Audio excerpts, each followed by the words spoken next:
Alors,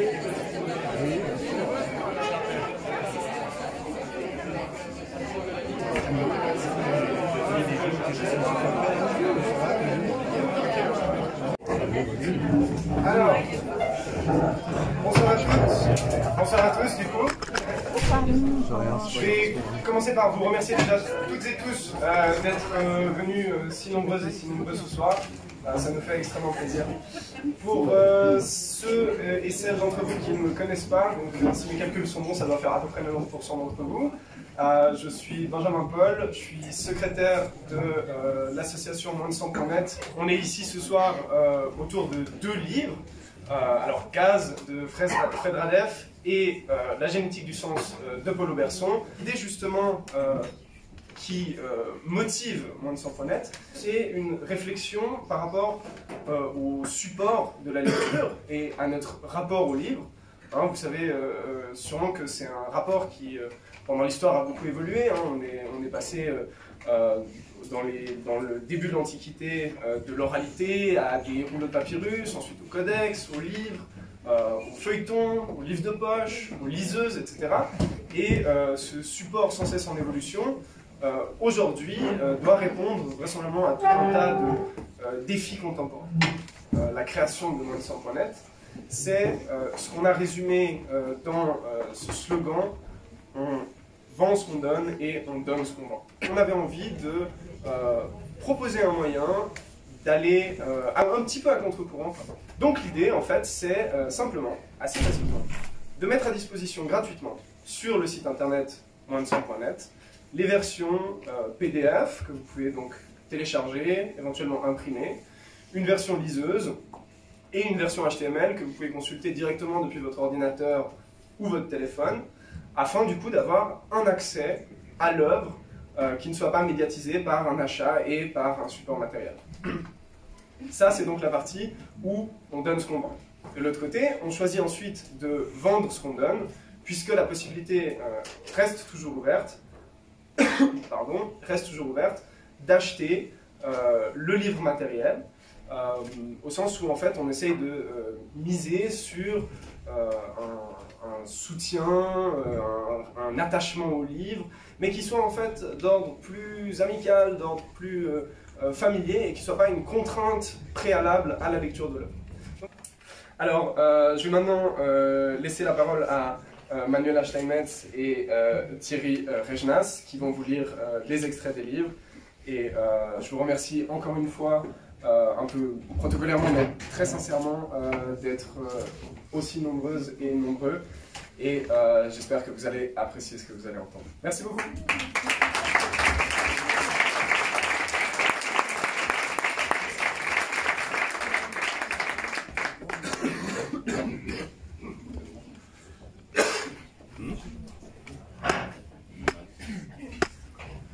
Hubert. Mon Dieu, que ce choix était difficile. J'avais couru les magasins toute la journée et les contrariétés s'étaient accumulées. La carte de crédit de mère s'était retrouvée stupidement bloquée pour une risible somme. Une écharpe avant-garde au shop du Centre d'art contemporain. Et maintenant je me retrouvais tel le défunt au bord du Styx, à devoir choisir. La rose ou la bleue? Les deux m'allaient bien. Il est vrai que le bleu, avec ses motifs cow-boy et ses franges, Elena aurait pu m'aider, mais là, elle n'y était pas à la garce. Mais je m'égare. Restons-en à l'essentiel.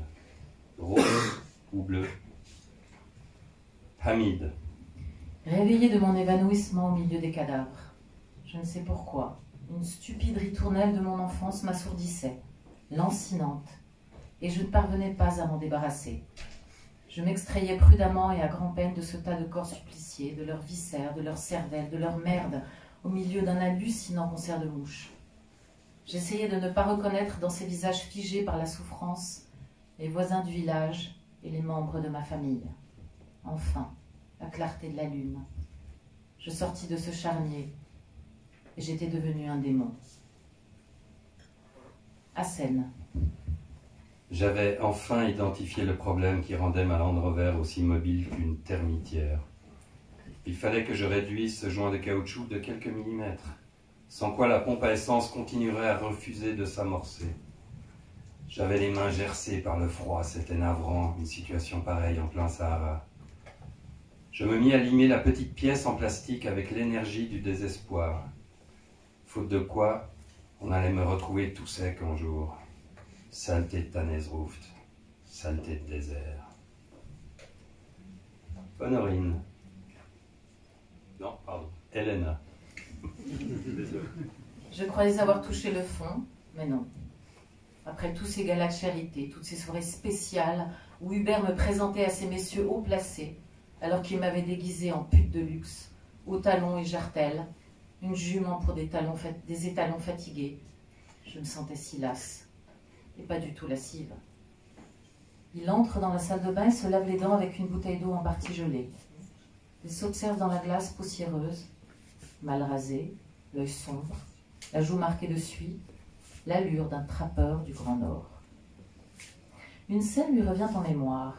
Il navigue avec quelques amis sur un voilier dans l'archipel toscan, au large de la côte italienne. Au loin, un 3-mâts école, toute voile dehors. Comme il a belle allure! Louis, le skipper, le lui montre du doigt, le bonnet de travers, la barbe de 3 jours. L'allure désigne la position d'un bâtiment par rapport au vent. Elle détermine sa route, sa voilure et sa vitesse. Quel lapsus du sens. Glissant d'un bateau toute voile dehors, à un visage marqué de suie ou sentant l'aftershave. Il imagine le cheminement de ce mot traversant nonchalamment l'histoire en chargeant son signifiant de nouveau signifié.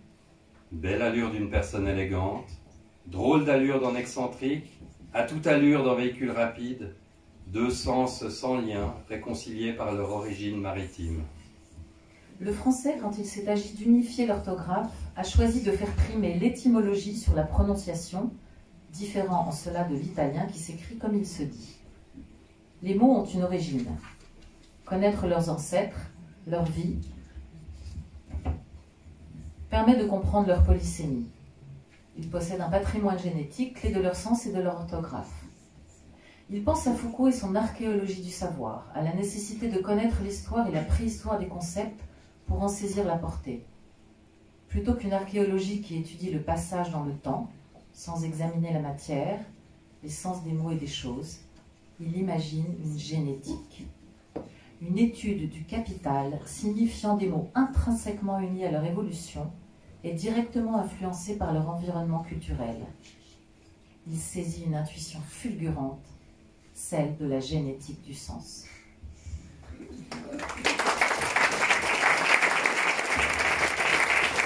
Bravo aux auteurs, on peut peut-être les voir ici.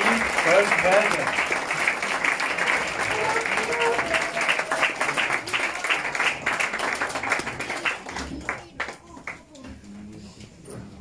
Un grand bravo à eux, ça vaut la peine. Il suffit d'aller sur vous-même.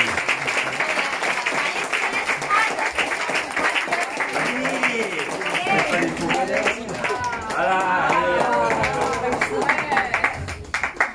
Bravo.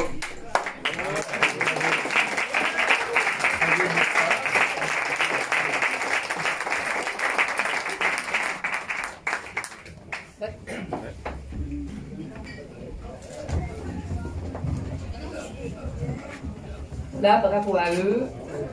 Merci à Thierry et à Manuela d'avoir fait cette lecture. Vous aurez eu comme ça l'occasion de voir quasiment bon nombre des membres des éditions Point de Sang, dont je suis aussi membre. Je m'appelle Fabienne Morel. Je vais vous dire 2 mots de la suite de cette soirée. Vous avez donc l'occasion de continuer à boire au bar, fumer dehors, acheter des livres sur la petite table qui se situe là vers le piano et les faire dédicacer par les auteurs qui sont là. Et puis je profite de l'occasion pour remercier chaleureusement la Barge qui nous accueille ce soir. Voilà, c'est une association dans ce haut lieu associatif de la place militaire, qui est à la fois associatif, culturel, interculturel, multiculturel. Et bonne soirée. Merci.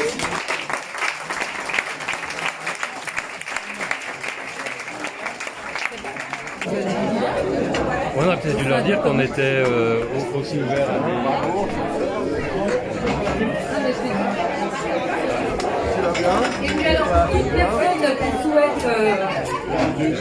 soumettre un ouvrage. C'est toi qui as choisi les passages. Les éditions Loin de Sang reçoivent volontiers vos manuscrits. Ça va bien, ça va bien.